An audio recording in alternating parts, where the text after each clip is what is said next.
larger than average dorms. They have like a dark room to develop your photos, and they have free music lessons. They're favorites among the POC community at U of I because of the diversity and the globalness of it. A ton of roaches, like the holy grails of the dorm system. People ran away from social interaction. For the LGBTQIA plus community, since it is gender inclusive, literal just flew onto on a bathroom wall. Hi guys, today I'll be talking about dorm life and how to pick a dorm at U of I, and it really just hit me when I was helping my friend pick his, I guess, dorm, like how much people don't know about the dorms at U of I. And I'm just not going to be going through the room layout or anything. I'm probably going to just be going through the stereotypes and like what you want versus like where you live. For room layouts, you can go on their website and like see. I'm probably just going to be doing public housing in this video because that's what's pretty much open for the rest of the week. I know this is a kind of late video, but you know, it's okay. It's gonna help those with later lottery time slots to like get the dorm that they like. I feel that it's super helpful to have someone guiding you through where to live, but also just know that wherever you live, it's not gonna make or break your college experience. Do you need AC? Do you want it to be co-ed? Do you want shared community bathrooms? Evaluate if air conditioning is something that you would like in your college experience freshman year. I didn't have it, but then I was also not expecting 90-degree weather in September. I was literally sweating without a blanket. All of these dorms, unless I say something, are going to be co-ed. Usually you have shared bathrooms, except for in Wassaja, Nugent, and ISR. But the bathrooms are really clean anyways, and they clean them every single day, and then they do a deep clean every week. At least that was pre-COVID. And also, as always, timestamps below. Subscribe, like, comment. Without further ado, let's get into this video. One. This is actually 3 dorms, but I forgot the third one because I've never heard of it, but I rank them based on people's perceptions and my own perceptions. Also, stay till the end for an extra tip. For our first one, we have Allen Hall, and this is generically known to be the more quirky hall for those music enthusiasts and for the LGBTQIA plus community, since it is gender inclusive. And I think it's really cool because they have a ceramics lab, they have like a dark room to develop your photos, and they have free music lessons. And just don't really let that stereotype drive you away. I've met some really cool people, but also some really weird people at Allen Hall. And no air conditioning though, so, and also location is not where I would have preferred as a business student. It's close to McKinley though, so if you ever get sick, I guess you can always go to McKinley, and it's also pretty close to the quad. Busey Evans, there are 2 different buildings. Evans is for men and then Busey is for women. My friends had a blast in Busey, and they have zoodles, I think, or noodles, they have something like that on Friday, and their dining hall is really, really good on Fridays. Yeah. And they're close to the cafes, the main quad area, and also the cultural centers. So if you want to be very woke and also air conditioned and in a gender not co-ed dorm, Busey or Evans is for you. Okay, Busey's interior is like pretty. It reminds me of Little Women. So if you're looking for that kind of vibe too, I'd go there. ISR is more of the quiet dorm. Not many people know of it. And my friends from ISR are mostly engineering majors since it's pretty close to engineering. And also their friends would be more engineering majors in that community. I think it's an innovation living and learning situation. So if you like a quiet environment but also a good community of like hard determined workers, ISR is for you. But I don't know where it's located. Like, I have never seen it.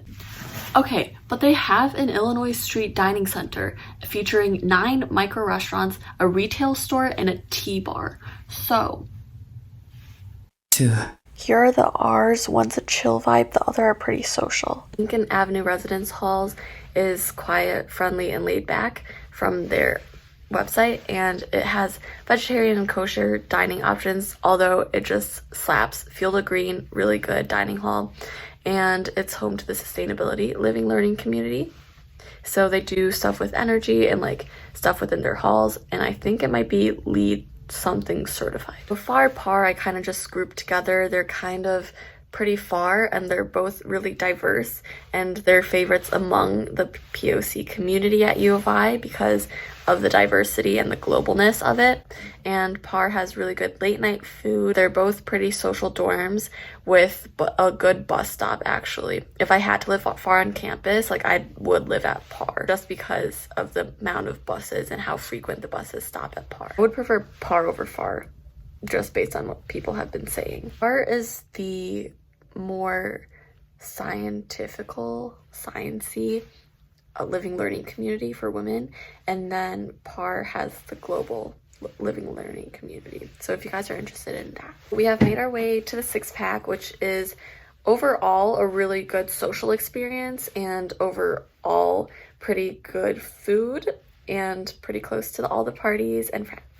These are some okay dorms. I could never tell the difference between Hopkins and Snyder. Hopkins is just a bit further from everything relatively to the six pack, and then Snyder is just drug substance free, but people still do things. I think Hopkins has a living learning community for leadership, overall air conditioned, an Ike community area.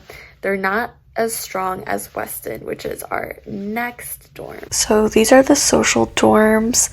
Taft Van Doren is generally regarded as the worst dorm on campus, but I think that it's pretty good as a social dorm, and it really is up to you how you want your freshman experience to be. Weston and Taft Van Doren are the two dorms that I would group as very social and very just rowdy up until like 5 a.m. in the lobby of Taft. Weston is all an exploration living learning community, so you'd have to apply for the LLC to get in, but it has air conditioning where Taft Van Doren does not have air conditioning. It also has a ton of roaches. TVD does. I think a pipe burst last semester where just like literal shit just flew onto on a bathroom wall for a floor. And typical freshmen. We have what are generally regarded as transfer dorms. Next, we are going to talk about Scott and Bousfield, which more transfer students tend to live in those two dorms.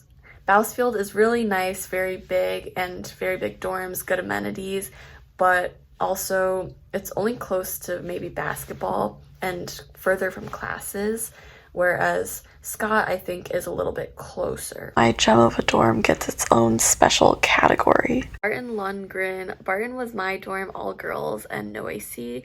Lundgren is the male counterpart. It was really cool to have like kind of privacy and just an overall more quiet nighttime, but also it just wasn't as social and people ran away from social interaction a little bit. So that's another story for another time. So Barton would classify as more upperclassmen since there are a lot of singles, and also you don't really have to deal with all the freshman things like a lot of just puke and like a lot of nasty bathroom stuff if you're in like more of an upperclassman dorm. Barton does have slightly larger than average dorms, I will say, especially if you're on the 4th floor or in a corner room for any of these dorms actually. Next are kind of like the holy grails of the dorm system, and that's Nugent and Wassaja. Nugent, I think, has a mix of communal bathrooms and their private bathrooms. You have to be in the honors LLC to be able to live there. I'm not sure because those spots fill up really quick. Really nice floor-to-ceiling windows. It's also home to the Beckwith residential community for students with severe physical disabilities, and I think that's just like the first floor.